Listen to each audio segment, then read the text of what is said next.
डोंबिवलीतील श्री पिंपळेश्वर महादेव मंदिराला जागा मंजूर करण्यात आलेली आहे। मंदिरासाठी 4 एकर 25 गुंठे जागा मंजूर करण्याचा निर्णय घेण्यात आलेला आहे। सरकारमधील सर्वांनी एकमताने जागा देण्याचा निर्णय घेतल्याचं भाजप प्रदेशाध्यक्ष रवींद्र चव्हाण यांनी सांगितले।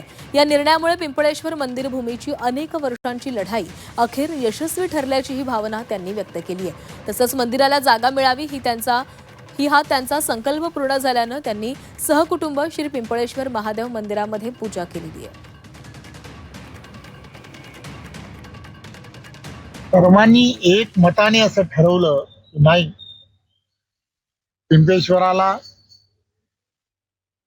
ही जागा जी आहे ती द्यायची। पासून आम्ही सर्वांनी संकल्प केला होता की एक ना एक दिवस आमचं सरकार येईल।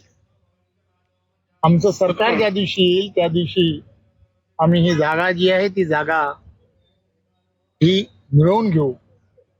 महायुतीचं सरकार आलं आणि फार प्रतीक्षेनंतर हा दिवस आलाय। त्यामुळे मी महादेवाचं खरं तर त्यानेच हे सगळ्यांकडून करून घेतलं